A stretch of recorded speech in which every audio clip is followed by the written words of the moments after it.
नमस्कार मित्रांनो, अन्न संसाधनामध्ये सुधारणा या व्हिडिओ विषयामध्ये आपले स्वागत आहे।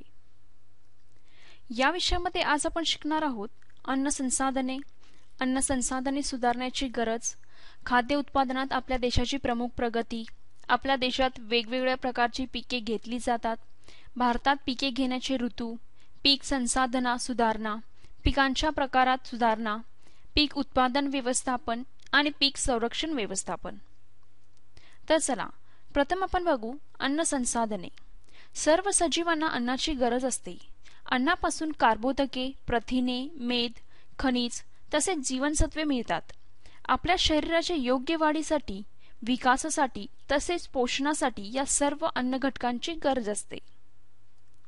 त्याचप्रमाणे अन्न संसाधने सुधारण्याची गरज।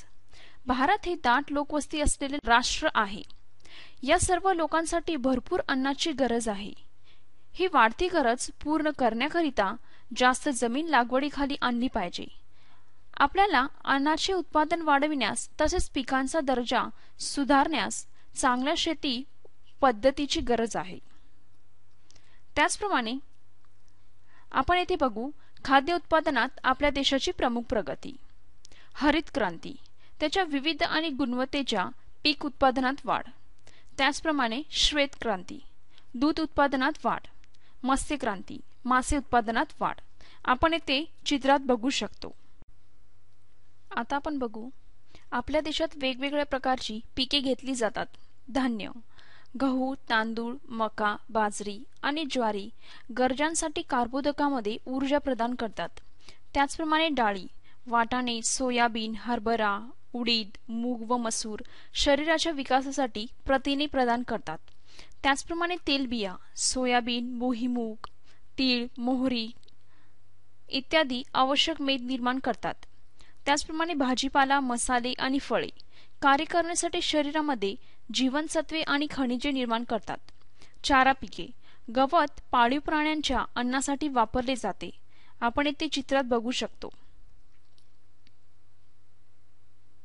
त्याचप्रमाणे भारतात पिके घेण्याचे ऋतू। विविध पिकांच्या लागवडीसाठी विविध हवामान, तापमान आणि कालावधी आवश्यक आहे। 1 जून ते सप्टेंबर पावसाळी हंगामात या पिकांची लागवड केली जाते। उदाहरण सोयाबीन, मका, पारवा इत्यादी।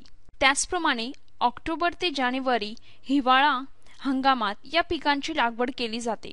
उदाहरण गहू, हरभरा, वाटाणे, मोहरी आणि जवस। त्याचप्रमाणे फेब्रुवारी ते मे उन्हाळी हंगामात या पिकांची लागवड केली जाते। उदाहरण भुईमूग, बाजरी, ऊस इत्यादी। आता आपण बघू पीक संसाधनात सुधारणा। पीक उत्पादनात सुधारणा यांना 3 टप्प्यात विभागले आहे। लागवडीसाठी योग्य बियाणे निवडणे, पीक उत्पादनासाठी वनस्पती पोषणामध्ये सुधारणा, कापणीच्या वेळेस पिकांच्या संरक्षणाकडे लक्ष देणे। त्याचप्रमाणे पीक उत्पन्न हे 3 उपक्रमात सुधारले जाऊ शकते। 1 पिकांच्या विविधतेत सुधारणा, 2 पीक उत्पादन व्यवस्थापन, 3 पीक संरक्षण व्यवस्थापन। त्याचप्रमाणे पिकांच्या प्रकारात सुधारणा। पीक सुधारण्यासाठी खाली काही घटक आहेत। उच्च उत्पादन, सुधारित गुणवत्ता, जैविक आणि अजैविक प्रतिरोधकता, परिपक्व कालावधीमध्ये बदल, त्याचप्रमाणे व्यापक अनुकूलनशीलता। त्यानंतर पीक सुधारण्याच्या विविध पद्धती। 1 आहे संकरण, 2 अनुवांशिक हाताळणी। आपण येथे बघू शकतो संकरण येथे खाली दिले आहे। त्याचप्रमाणे पीक उत्पादन व्यवस्थापन, त्यामध्ये देखील येथे खाली दर्शविलेले आहे। पीक संरक्षण व्यवस्थापन, त्यामध्ये खरपतवार, किडे, कीटक, रोगजनक, त्याचप्रमाणे जैविक आणि अजैविक घटकांच्या विरोधात संरक्षण येथे आपण बघू शकतो। सराव, आपल्यासाठी खालील काही प्रश्न दिले आहेत। आपल्या स्वतःच्यावर त्यांना उत्तर द्या व संकल्पना सुधारित करा। ही सामग्री शालेय शिक्षण प्रकल्प आकाश अंतर्गत विकसित केले गेले आहे। हा प्रकल्प अर्थसहाय्य आहे NME, ICT आणि MHRD भारत सरकार। आमच्याशी संपर्क करण्यासाठी दिलेल्या ईमेल ID वर आम्हाला मेल करा। धन्यवाद।